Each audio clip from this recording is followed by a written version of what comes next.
mayambu thoibi kaisamna taramna okjabaga loinana khurumjari ngasisu mahausagu mayamgidamakta yamna nungairaba phunga wari ama puduna laksari wari asibu thabirakpana chengmaitai hauzik mayam punna wari asi taminarasi mathai thaina matam amagi warini khungang amada kokta ising kon thongatuna khutnamana angang pamlire yeplire tawna yamna wana ising soktuna karaklibi mau amagi manakta masak matau phajarabi leisabi amagi saktamna yam nungsina iche se yam waramlani ising supu angang supu se angang se ai pambirake ise gi yumdo karomdana takpiyo o ise se ai kanano khangdabanina kainam khalamani ai thangnaba khuldigini ngarangdagi aikoi sanbido hanjilaktaba adu thiba lakpani aduda ichena wana isinga angang siga pubudo ubada mateng pangjaramge haidana changakpani che o yumbudi khara chadaga leirida adu oirasu ai pambiraklagi kadai piro isiga ngangsidi masamu yam phai chaba yamna pharamdong mali chabadasu haudong mali kari haiba ai singa hauduri isiga ngangsia ahau hauba yam pijaramdong mali haiba si haiki tawbani aduda ngarangdagi chaka charaktabaga chiran turan ngangkre nangbu sandudi panglabro angangsi panglabanina sangi mathau tadre che haibadi isige awabadagi sanne hena lute haijabanida nangi wari ku sase kaigino khangde swai swai hekte lawi adu nangbu naming kari kauge nasakna tawsam phajai angang sabi kawi che ha angang sabi kawe ba hoi ima gai baga na aido piklingai da yamthi angang sabi malena kauramini herada mama panabu masada adumaina kauba haunade mingam hongdo is aikhoi lebaktadi aigi mingsa yamna phajaba ming oiribani he aikhoi lebaktadi bu kari harino nang hariba singdo ai mapta da bayam yawi angang se ning mandana ise seran turan ko am haire leiri iche aina haibadi angang sabi haibi mingse atei lebaki mina taradi noknarani hagi tawbani atei lebaki mi tokro aikhoi khulgi mina ga tarabani ne noknarani ne nasak haire thiba natte damadam phajariba ado nangi huya ani do tumtrik tumlaga yam phajari ne sigi huya ani se tumbagi angang sabada maru phawba chikpa chaba ngamli ni che nangi wado ai sumgi sile kadai ai angang du piro ai warasu wana pamjarkhage isa sisu nangna phini yom silibado sabada loiramani muktoiba nangi na yadusu I ngakta ngairi bema aina phagi tawraga ise se kira male kadai isa du piro nangi phagi oirasu ne ai haina tre nangi phagi do ai haina tre ba phagi oirasu yam nangdingadi lawrose makokti aina sathokrabani oi ma kaini ga asinu piside mayang sipiraga longna lawramlaga haitakre hera adoiradi angangse loina sathogeda yam haujani ko angang sabase kanade nupa masak phajaba masakan mama thiraga hekta laisilage aduga angangse pangpokta poklaga pangzada saraka laithoke ireibak yumdaga halloida si laithoke asengbadi angang sabi hariba nupi asi hingsabini mabung aniga lamkoiba lakpada lambi lamhangnaduna taibum yoy marakta yawrakhibani aduna hawjiksu mabung hingsaba aniduna mabu koithi thiri somdana masanupi angang sabina taibum yoy marakta leiduna angang sari mana sum charakpuna khun khudingda angang sabigi wari ngakta ngaikre tanja aduda mauchinganbi ani masa amam yeptuna phi suri mau amana je aidi moigi angang sabi haibi leisabi do thingneradi makhiato sigairaga mayadu namsingadabani makhiato sigairadi mayado namsinaba yaukidro hinangsu ado angang sabi haibi nupi do masak matau khupazamne hainai mapangalsu yam kalli aikhoina gadi phaba ngamdong nate hainai nupa dongna kalli hai kre pasiga ngang sisu boko mau amaduna kapi noy ngang sisu aigidi kapte to aduiche mana fana kalasu aigonda henjen biyare he aigi inembok to ise khanglamgani jati bada mina hingsa bi hainari bani adubu aina mo oina lakpadagi inembok jati bi do ꯑꯩꯅ ꯐꯗꯤ ꯁꯨꯝꯃꯒꯨꯝꯅ ꯁꯨꯝꯗꯠꯂꯤꯗꯨꯅꯤ ꯃꯁꯨꯝ ꯀꯥꯇꯣ ꯇꯥꯡꯂꯕꯅꯤ ꯑꯩꯅ ꯐꯣꯏꯗꯠꯄꯗ ꯑꯩꯒꯤ ꯏꯅꯦꯝꯕꯣꯛꯇꯣ ꯇꯜꯂꯤꯍꯦ ꯅꯪꯁꯦ ꯅꯅꯦꯝꯕꯣꯛꯇꯕꯨ ꯑꯗꯨꯃꯥꯏꯅ ꯀꯅꯥ ꯀꯅꯥ ꯇꯧꯅꯒꯦ ꯑꯃꯗꯨꯅ ꯑꯃꯨꯛꯁꯨ ꯍꯥꯏꯔꯛꯏ ꯏꯆꯦꯗꯤ ꯌꯥꯝ ꯏꯪ ꯇꯞꯄꯅꯤꯅ ꯅꯀꯨꯕꯣꯛꯇ ꯏꯁꯤꯡ ꯑꯁꯥꯕꯅ ꯍꯩꯖꯤꯟꯕ ꯉꯝꯃꯤ ꯏꯆꯦꯅꯕꯣ ꯇꯞꯅ ꯉꯥꯡꯉꯨꯍꯦ ꯑꯩꯅ ꯃꯤꯉꯣꯟꯗ ꯁꯣꯏꯕꯅꯦꯅ ꯍꯥꯏꯖꯤꯜꯂꯤꯕꯅꯤ ꯑꯗꯨꯗ ꯅꯠꯇꯦꯗ ꯏꯀꯨꯕꯣꯛꯅ ꯇꯨꯝꯂꯤꯉꯩꯗ ꯃꯩꯇꯥꯟ ꯑꯁꯥꯕꯅ ꯅꯝꯕꯁꯨ ꯌꯥꯎꯔꯤꯕꯅꯤ ꯁꯣꯏ ꯍꯥꯏꯖꯤꯜꯂꯒ ꯑꯗꯨꯅꯅꯦ ꯑꯩꯅ ꯍꯧꯖꯤꯛ ꯃꯍꯥꯔꯥꯅꯤ ꯁꯥꯔꯒ ꯂꯩꯕ ꯉꯝꯃꯤꯁꯦ ꯀꯞꯈ꯭ꯔꯦ ꯃꯁꯤꯒ ꯑꯉꯥꯡꯁꯤꯁꯨ ꯃꯄꯥꯒ ꯆꯞ ꯃꯥꯟꯅꯩ ꯏ ꯀꯥꯔꯛꯇꯅꯅꯦ ꯃꯌꯥꯁꯦ ꯐꯥꯛꯇꯣꯛꯂꯒ ꯐꯤꯁꯦ ꯁꯨꯔꯛꯇꯣꯏꯅꯦꯉꯣ ꯏꯃꯥ ꯀꯤꯍꯦ ꯏꯆꯦ ꯅꯪꯒꯤꯅ ꯇꯧꯁꯦ ꯑꯗꯨ ꯏꯆꯦ 이반이 레이링아이다가 안강사비 하리비 누피도 락르버디 마 파디 사니 해마 아다 안강사비 누피도 바이브수 하이하이네고 안강사비나 가이드노 안강 마사나 kapagi makol tarise o may kay somdani o ada angang ani poraga pi suribi nupi ani si ore di ngasi sana ba angang di lere dana mau amana je nangi angang do saida pi tharaga ngakta sana haluba wari ga nungai khalla kan sida sana pham gamta khangjemi angang sabi do amuk laga jana ai si khaliba adugi kiriro adu oredi ai gi isa se sisu thamgise angang sabi oigera lakning lakse pi haiba gumna ne nungsida haidake adui che noina nem poktu di ise ki dro ai gi ngaksam da tariba amu badak si ubra khoi ui cha thungiro nate ikubok da maidan asaba suri habido aina adugi inebok na mukne aingonda maihum na suri ni aseng bai roiche mingonda de haido kanu ko aduga tu ai gi nanganda marang nagi se ubra se uyi che nuraro dubo nate kaide nurano sidi aina ne ikubokta isinga sabodo swejinaraga haijilu habido adugi ne inebok na aingonda mu maidan asaba yawo mai phudo amu haijilaiba nangda khangda tarui ꯑꯩꯈꯣꯏ ꯏꯅꯦꯝꯕꯣꯛꯇꯣ ꯋꯥ ꯀꯌꯥ ꯉꯥꯡꯒꯟꯗꯦ ꯍꯥꯏꯕꯒꯤ ꯋꯥꯅꯤ ꯃꯈꯨꯠꯇꯤꯅꯦ ꯈꯨꯊꯣꯝꯅꯤ ꯏꯕꯦꯝꯃ ꯑꯩꯅ ꯅꯣꯏꯗꯒꯅꯦ ꯃꯧ ꯑꯣꯏꯔꯗꯤ ꯅꯅꯦꯝꯕꯣꯛꯇꯣ ꯇꯣꯏꯅꯤꯍꯦ ꯍꯥꯏꯖꯕꯩ ꯋꯥꯅꯤ ꯅꯪ ꯑꯣꯏꯅ ꯇꯣꯏꯅꯤꯀꯣ ꯑꯗꯨ ꯏꯆꯦ ꯑꯩ ꯐꯤꯁꯦ ꯑꯃꯨꯛꯇ ꯐꯧꯗꯣꯛꯀꯦ ꯑꯗꯨꯒ ꯋꯥꯔꯤ ꯑꯃꯨꯛ ꯁꯥꯁꯤ ꯑꯉꯥꯡ ꯁꯥꯕꯤꯅ ꯃꯣꯏ ꯑꯅꯤꯁꯦ ꯋꯥꯔꯤ ꯌꯥꯝ ꯅꯨꯡꯉꯥꯏꯔꯤꯉꯩꯁꯤꯗ ꯑꯉꯥꯡ ꯑꯃꯁꯦ ꯄꯨꯈ꯭ꯔꯒꯦ ꯑꯗꯨꯒ ꯄꯣꯔꯤꯕ ꯑꯉꯥꯡꯁꯤꯒꯤ ꯃꯀꯣꯛꯁꯤꯗꯤ ꯊꯠꯈ꯭ꯔꯒꯦ mau amaduna hari isa se waduna tumkhra male sumaina ngasai tumladi phaiduna se ichia ai ga ngang liramche ha kadai sakhra du dia kamai tong ni si dia chat pai basu nate ima ichia nang ga ngang do makok yaudi kai no he ai hi sabu makok yaudi bo ibungo ima ai hi sa ki makok ti karai laikhre ge torisi bo mau ani do mafam atuda angawbigumna koisin chilaga kappi ngahak leiraga mi mayam amasu pausi tanaraktuna angang sabi nupidu koiti thinarami adubu lot pahiba khadrak haiba angang sabi leisabi du thiba phanglamde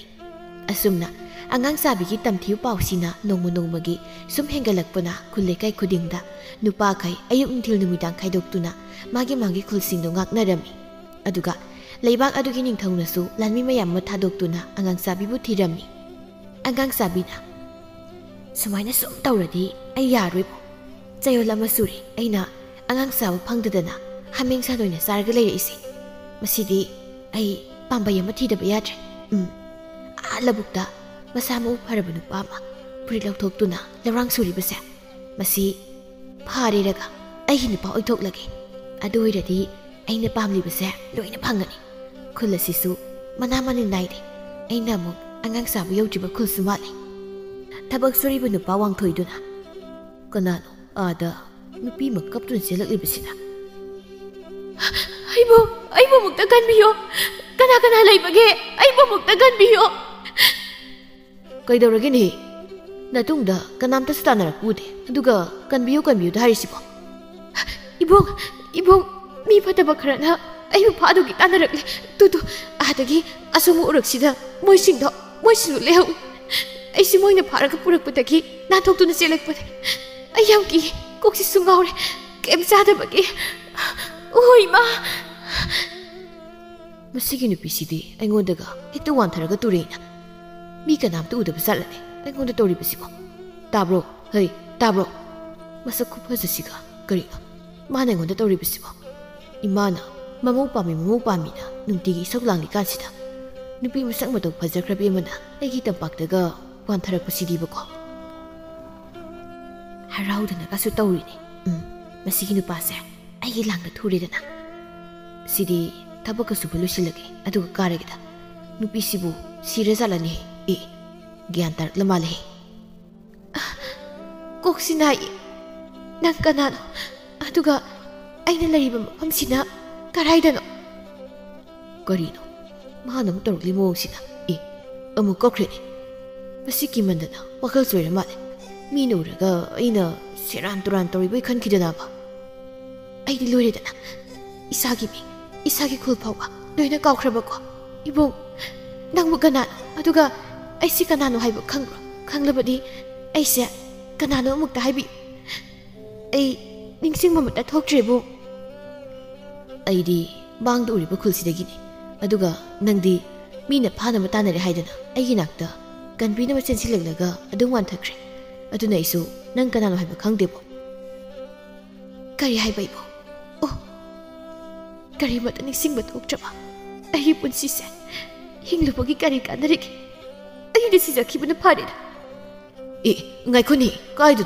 nang siruidubo amuk wan thakre sidi yar yumda pukhre ithanda pubusu tali mi khra hana kawrkiki nupa aduna awuba mi khara kawduna nupidugi maramda wari liraga yumda purami nupa aduna angang sabidu yumda puraga lakku matamda khulgi misingsu yengba laknarami aduga nupa adugi mamadi haraubana loikre aduna mamana angang sabidu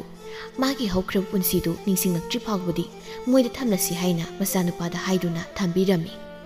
angang sabi nupidusu mamadugi pangsam mataududa khudong sabu lauduna yamna phabi nupi amagumna leirami ima ai labukta zaluki mado kanalo haibani singlak angangda paupiro ko karino nangna mado bo ha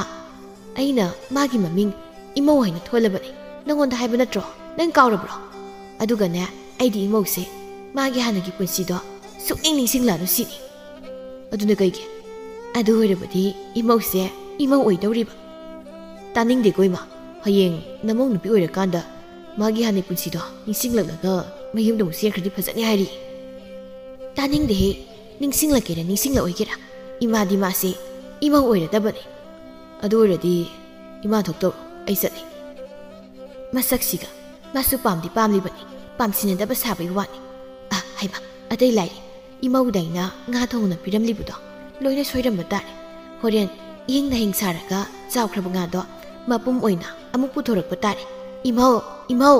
chai sang do ai thongge ko aibu masigi nupi kawgan bise phagi dagi ai lawdorobrane sinini ai oina tamlamlaba madudi nongma natraga nongmudi soidana ai nakta lakani mana chinglon kaya lana leirabaso soida lakani habdo aduga aigi oina tamlamtra madudi aigi nakta leminaduna so nongma natraga nongmadi aigi naktagi laptokini chatkini habdo aduni ngasi aigi punsida thoklibase aduna imana pamu tawjurasano aigidi khoida haridabani angang sabina aibu kayam kuina angang sadra laikhidoino ne angang chanengmana ngawrimi ngama kokse masi saraga khanglagida imau nang chak thonglabrane he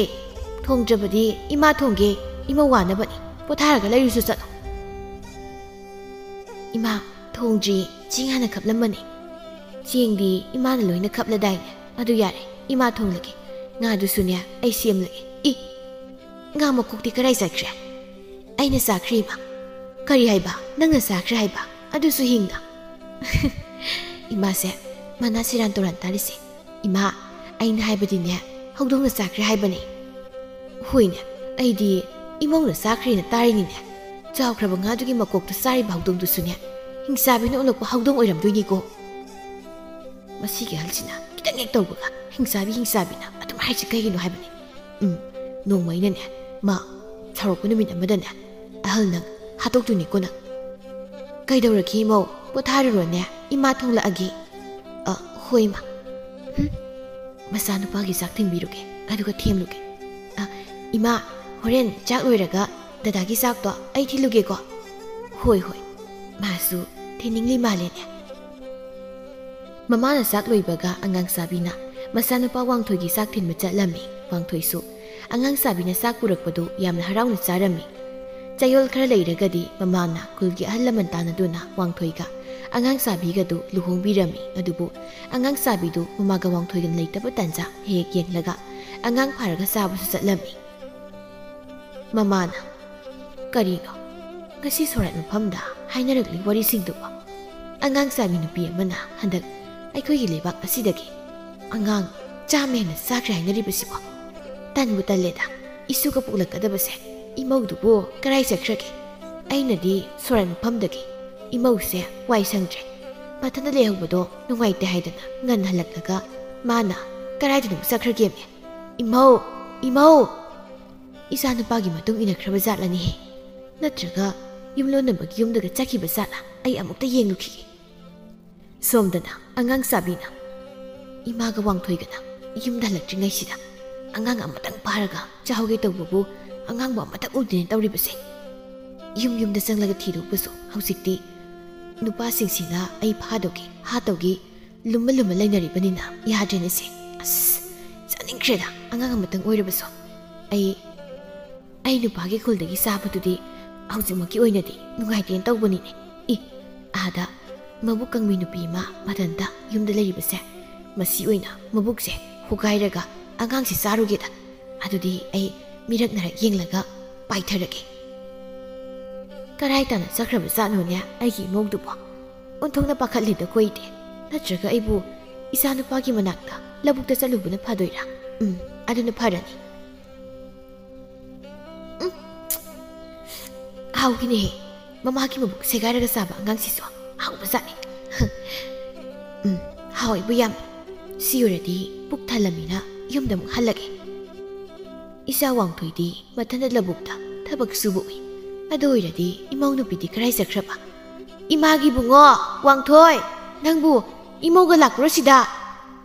ꯑꯩꯈꯣꯏ ꯏꯃꯥꯁꯤꯅ ꯁꯤꯗ ꯀꯩꯗꯧꯕ ꯂꯥꯛꯏꯖꯥꯠꯅꯣ ꯏꯃꯧꯁꯨ ꯌꯥꯎꯕ ꯎꯗꯦ ꯑꯣ ꯀꯔꯤ ꯍꯥꯏꯕꯅꯣ ꯏꯃꯥ ꯍꯩ ꯁꯤꯗ ꯏꯃꯧ ꯂꯥꯛꯄ꯭ꯔꯃꯤ ꯂꯥꯛꯇꯤ ꯏꯃꯥ ꯌꯨꯝꯗ ꯏꯃꯥꯒ ꯂꯩꯍꯧꯗꯥꯏꯅꯦ ꯏꯃꯥꯗꯣ ꯁꯣꯔꯥꯠ ꯆꯠꯂꯨꯔꯒ ꯍꯜꯂꯛꯄꯅꯦ ꯏꯃꯧꯗꯣ ꯌꯨꯝꯗ ꯂꯩꯔꯝꯗꯦꯅꯦ ꯀꯔꯤꯅꯣ ꯏꯃꯥꯅ ꯍꯥꯏꯁꯤꯕꯣ ꯈꯨꯜ ꯂꯩꯀꯥꯏꯗ ꯀꯥꯗꯦ ꯍꯪꯂꯨꯔꯕ꯭ꯔꯣ ꯏꯃꯥ ꯂꯣꯏꯅ ꯍꯪꯉꯨꯔꯦꯅꯦꯍꯦ ꯂꯥꯛꯇꯤ ꯎꯗꯦ ꯂꯣꯏꯅ ꯍꯥꯏꯍꯧꯏꯅꯦ ꯊꯕꯛꯀ ꯀꯣꯟꯅ ꯁꯨꯔꯒꯦꯗ ꯂꯥꯛꯑꯣ ꯏꯃꯥ ꯌꯨꯝꯗ ꯊꯨꯅ ꯀꯥꯔꯁꯤ ꯏꯃꯥ ꯍꯣꯏ ꯀꯅꯥꯝꯇ ꯍꯜꯂꯛꯇ꯭ꯔꯤ ꯃꯥꯜꯂꯦ ꯇꯨꯝꯂꯒ ꯂꯩꯔꯨꯔꯒꯦ ꯏꯃꯧꯗꯨꯕꯨ ꯃꯥꯒꯤ ꯍꯥꯟꯅꯒꯤ ꯄꯨꯟꯁꯤꯗꯣ ꯃꯥ ꯀꯅꯥꯅꯣ ꯀꯔꯤꯅꯣ ꯍꯥꯏꯅ ꯅꯤꯡꯁꯤꯡꯂꯛꯇꯅ ꯃꯌꯨꯝꯗ ꯆꯠꯈ꯭ꯔꯕ ꯖꯥꯠꯂꯅꯦ ꯆꯠꯇꯥꯔꯁꯨ ꯃꯥ ꯑꯩꯈꯣꯏꯗ ꯍꯥꯏꯔꯝꯕꯗꯤ ꯌꯥꯏꯗꯅ ꯏꯃꯥ ꯃꯇꯝꯅꯒ ꯐꯠꯇꯕꯅꯦ ꯂꯩꯕꯥꯛ ꯑꯁꯦ ꯑꯉꯥꯡ ꯆꯥꯕꯤ ꯅꯨꯄꯤꯗꯨꯒꯤ ꯋꯥꯔꯤ ꯉꯛꯇ ꯉꯥꯏꯅꯈ꯭ꯔꯦ ꯑꯩꯈꯣꯏꯒꯤ ꯈꯨꯜ ꯈꯛꯇ ꯑꯣꯏꯔ ꯃꯥꯜꯂꯦ ꯍꯧꯖꯤꯛꯀꯤ ꯑꯉꯥꯡ ꯆꯥꯕꯤ ꯅꯨꯄꯤꯁꯤꯅ ꯑꯉꯥꯡ ꯆꯥꯗ꯭ꯔꯤꯁꯤ ꯇꯟꯖꯥꯁꯤꯗ ꯏꯃꯥ ꯅꯪꯅ ꯃꯗꯨꯒꯤ ꯋꯥꯔꯤꯗꯣ ꯑꯃꯨꯛ ꯁꯥꯖꯤꯜꯂꯛꯏ ꯑꯉꯥꯡ ꯆꯥꯕꯤꯅ ꯃꯣꯏ ꯃꯃꯥ ꯃꯆꯥꯁꯦ ꯍꯜꯂꯛꯂ ꯃꯥꯜꯂꯤꯅꯦ ꯇꯨꯝꯁꯤꯟꯅꯒꯦ ꯏꯃꯥ ꯏꯃꯧꯗꯤ ꯐꯃꯨꯡꯗ ꯇꯨꯝꯃꯤꯁꯤꯗꯤ ꯀꯔꯤꯅꯣ ꯍꯥꯏꯔꯤꯕꯁꯤꯕꯣ ꯀꯅꯥꯒꯤ ꯐꯃꯨꯡꯗ ꯇꯨꯝꯂꯤꯕ ꯏꯃꯧ ꯅꯪꯕꯨ ꯏꯃꯥꯅ ꯉꯁꯥꯏ ꯀꯧꯗꯨꯅ ꯌꯦꯡꯂꯝꯕꯗꯗꯤ ꯁꯤ ꯂꯩꯍꯧꯗꯦꯗ ꯏꯃꯧ ꯏꯃꯥ ꯅꯪ ꯁꯤꯗꯤ ꯇꯜꯂꯤ ꯊꯕꯛ ꯂꯣꯏꯗꯅ ꯌꯨꯝꯗ ꯀꯥꯍꯜꯂꯤꯗ ꯏꯃꯥ ꯗꯗꯥ ꯀꯌꯥꯝ ꯀꯨꯏꯔꯒꯦ ꯂꯥꯛꯄ ꯑꯩꯗꯤ ꯄꯨꯛꯀ ꯊꯟꯕꯒ ꯋꯥꯃꯟꯗꯅ ꯇꯨꯝꯂꯨꯔꯤ ꯑꯣ ꯏꯃꯥꯅ ꯅꯪꯁꯦ ꯌꯨꯝꯗ ꯂꯩꯍꯧꯗꯦ ꯃꯥꯡꯈ꯭ꯔꯦꯅꯅꯦ ꯂꯧꯕꯨꯛꯇ ꯀꯧꯕ ꯂꯥꯛꯏꯕ ꯏꯃꯧ ꯅꯪꯕꯨ ꯉꯁꯥꯏ ꯑꯩꯅ ꯀꯧꯕꯗꯣ ꯐꯃꯨꯡꯗ ꯂꯩꯕ꯭ꯔꯅꯦ ꯑꯩꯕꯨ ꯐꯃꯨꯡꯗꯁꯨ ꯌꯦꯡꯉꯝꯃꯤꯗ ꯏꯃꯥꯁꯦ ꯍꯜꯂꯛꯄ ꯀꯨꯏꯔꯕ ꯑꯣꯏꯔꯦ ꯂꯩꯌꯦ ꯏꯃꯥ ꯑꯩꯗꯤ ꯏꯃꯥꯅ ꯀꯧꯕꯒ ꯇꯥꯗ꯭ꯔꯦ ꯋꯥꯃꯟꯗꯅ ꯑꯗꯨꯝ ꯇꯨꯝꯃꯤ ꯀꯔꯤꯅꯣꯅꯦ ꯅꯪꯕꯨ ꯉꯁꯥꯏꯗꯒꯤ ꯐꯃꯨꯡꯗ ꯂꯩ ꯍꯥꯏꯕ ꯑꯁ ꯒ꯭ꯌꯥꯟꯒ ꯇꯥꯗ꯭ꯔꯤꯗ ꯑꯗꯣ ꯏꯃꯧ ꯅꯪꯒꯤ ꯁꯣꯔꯗꯣ ꯌꯥꯝꯅ ꯅꯝꯊꯤ ꯑꯃꯨꯛꯇ ꯆꯤꯟ ꯇꯦꯡꯊꯣꯛ ꯅꯁꯥꯁꯤꯁꯨ ꯍꯤꯡꯒꯥꯏ ꯃꯅꯝ ꯅꯝꯃꯤ ꯑꯉꯥꯡ ꯆꯥꯕꯒꯤ ꯃꯅꯝ ꯑꯣꯏꯔꯝꯅꯤ ꯏꯃꯥ ꯀꯔꯤ ꯍꯥꯏꯕ ꯏꯃꯧ ngасai mana masing ko laga chabagi oiram gane haibani ma wangthoina aikhoi ma sidiba numitsidagi mama do angang sabida jingnaba thajada bhaurak-lami aduna mama na angang sabibu khongthang kuding yengsin bhaurak-le angang sabisu thasurak-tuna angang unabagi matamsu naksilak-lami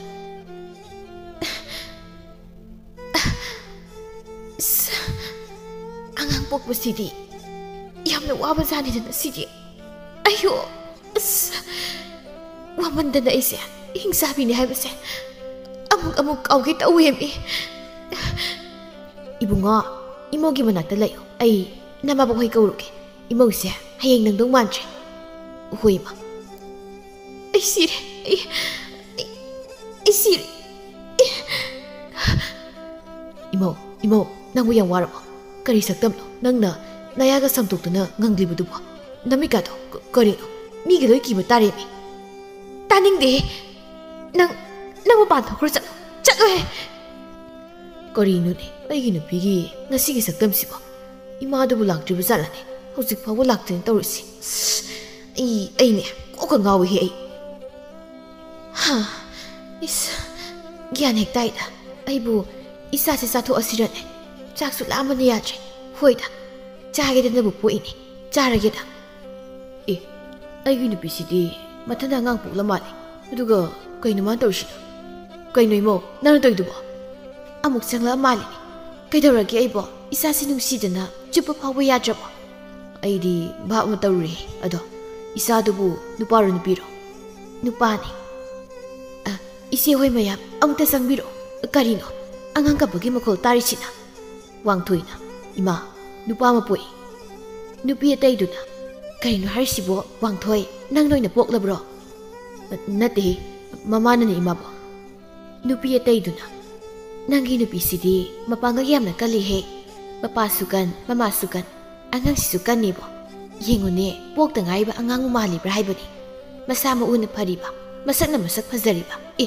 kaino angang sidi maya haurena adusu atumba ani wangthoi gi mamana aseng boroi hoine maya haurene haiba mami sisu ubagi monga tawini he yeng hauri hauro horendi chatho adabani nupi ataiduna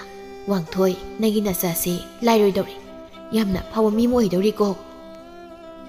wangthoi gi angang adu maya hauraga mamit uraga poklei tabuda kulgi mi mayam ama angang yengbo lakna rami aduna angang sabina masanupadu sabu sukphang phanglamde aduna angang sabidu mai hauna saurami chayol ama phajilakle wangthoigi masanupadu upa phamba ngamlakle aduna mi singdi angakpa mo oinare mama angang sabidi masanupadu chaning mana loirabasu wangthoigi mamana koisen senabadagi sabu sukngamjri aigi isase masina asuktuna sarisibu taibang miga aikoi hingsabiga launa leinamagi oiri chatlo karigumba isase chaba phangdana yam thuna saukrabadi isasisu mama aigumna mi saraklabadi imaicha miyam changdana soidana hatkiba tareni sidi kamthangni tawri sidi aduga ina angang asu yamna chaninglibasina karigino imana ne nga yaiba mayam ma leirakpani asi loina sauko nga kaino phuyongdongna sagadab chijaksibu kaidagi angang kapagi makholno ai angang chaningi ima aigi sanpa milaidi isu milaidi ngabaga sana hurine nangbu kaidawrage nasa nugai trabro kisu tawdi ima ai ngangta pothagi kanamta changhalakanu ko dawang thoidusu changhalakanu hoi pothajaro angang jaruge kawini imongda wam taigi tawbani ne imao imadi wam taigi tawbani karoga thuledana hoi ma karino hauji thongnawdagi paithokhribadu imao wangthoi imogdo angang sabine pukri imagi bunga angang sabine imog pukre ni hedangbo ima sinamu aina thongnawda paithorabase uhuram male sidi kamdoni ai amuk hanjilaga changbasu ngamnaroi miyam sida sintoknarisina kaigino soidana ai phanam oiramani adoirabadi adagi angang am puraga laise masi tholeba nubise masi puraga ai chakhrage angang sabina khuldu-dagi angang ama laklaga kanna paiduna chakhirami khulleikai gi mi mayamna wangthoi siauna angang sabibu phanama tanarabasu phangkhidre adubu khulleikai gi mi singi wakhaldadi angang sabi hingsabi sina wangthoi gi nupi imauga angang amaga pharaga puraga sathokre haina khanarami asumna chahi ama hokre wangthoi gi masanupado yam saure chen chongba ngambada natana yamna kanba matik mayai su leiba angang ama haibdu oirami aduga angang sabidi Angang sabi leplamdi nungmudi angang sabi du masanupaga Wangthoy ga uning manbana Wangthoy gi mayumda tumina laklami. Karigino ngasi aina ay hinupaga isanupaga asuk yamna uning laklibasiba. Ay bu hausikti yumda sangmusu yaroy aduna sauraba haibong matona setongdun yenglagi. Karaidano Wangthoy ga nupa macha amaga chatoy thogaisina asidi aigi icha milaini ne as yam saurami isa sidi moi ani sibu labuk da chatoy jalo inaraga isa gi waga se peni yengzagi. Wangthoy na ma ai ibungo ga labuk da chaluge ma tabro adwai sum unga leidi yaroi ze nasugi su khra khaloi ma aduk nusi khraba imongdo hingsa bidun hek sian khidana isu se mama leitraba macha haibado hek oi hawi da ko yare dei ma amu halo yaroi da ba lebuk thiba thodok to amu ningsing duna nasado nahan da basilanu ni ma nang bo nangi satpham thokbo do chatlu roi bu masumi laina abo kaplam gonu ko ai thuna laktoi ni hoi hoi isu thabak subu yawanu ko isu wa bu yade hoi abo ima se mamu aibo hauzik phawa nusiri male isa sina marol lama nusiri ba ipuroi basina marol lama phariba masida ina angang chaning mandana asuk nusikraba imungse thadok tuna chatli ko chaikhre isa gi waga se oh karigino ai nandak marak moibo asuk yamna nusiri ibisiba aibo angang sabu toklaga moigi marakta nungsinana hingminabana phadoi sala kara yaukre aigi isa gi waga do tanaraga yengi gi mitpena. Baba aigi imado masak yamna phajabra mabuksu yam phabra hoi isagi imadi masak yam phajai mabuksu yam phai isabusu yamluna tawbirami. Baba hingsa biduna karigumba aigi imado phaduna puramtradi aikhoi punna yam nungai leramgani ko isagi imado gai khoi punna yam nungai leminaramgani namoksu waramloi isasu ima haina kaw phanglamdoini. Baba di ima ningsing dabro karigi ningsing loiduni bagi buko mapa masagi wari du taraga angang sabi du tana dana taraga kaplami pangi to ko ise asuk nungsigraba iwa ipuroi basiga isa si kudok lamlaga aina tawri basibu karino moi anise labu ta kongkhre ai sidagi hina tanarabadi ai mina ukrani aduna lapni yenglagi. Baba karigumba aigi ima phaduna pukiba hingsabi do thengnarabadi aina mabu soidana hatkani baba isa di pikle aduna ipa na hatoini lao sida phamuko ipa thabak tawke aduga thuna mu yumda karasi. Hoi baba angang sabi duna Wangthoy ga masanu pagadu lapna marum amadagi yengjaraga yamningamdana kaplami ngehak leiraga Wangthoy na thaknabi singsi loirini ising khawrangli siga. Baba thaknabi sing yaudrebo yaudre nangsi leiramgero ipa lungtagi sing sokluge kayam lapke baba ai soge yamna lapabudi nateda ipa oina soklurage nang ipa na electric phawba mafam sidagi chatlamgunu ko kiganuda mi mayam masu labukta leri sidi gidi baba ipa thuna lake ko hoibu isa nupa mathana thamlalmisibo yadori brane pukibana phadoira pukibana phani ipa gi bungo lao ipa ga puna ising soklurasi. Hoi baba thangzau si purake tambanga manati kaidano moi ani chatlibasibo singda kakhre o ising loba lokta satpa soitle oiramgani aisu inaruke aduga Wangthoy da ai kanano haibase aseng bahaiduna aibu ngakpina bahairake isa supamluke. Baba lok haise ada ising jeliba turen man masiro hoi mane ipai sing soke nang nungsida phamlaga layuko. Hoi baba aigi isa nupase nakni yengmasidi onthokna nungsikreda siuradi isagi manakta paisilaga aise mamani haina taklurage ai ngai ngamjeba kaino hosiki bakoldo aigi isagi manakta paisingkribasibu sarumiro iya thangshide yalagi imala imagi bungo baba hingjabi ne imagi bungo. Wangthoy na ira nangni aina hatke haidana ngaraklibase ngasidi nangi numi suridana iya thangzau sina yan tharage aine moi ba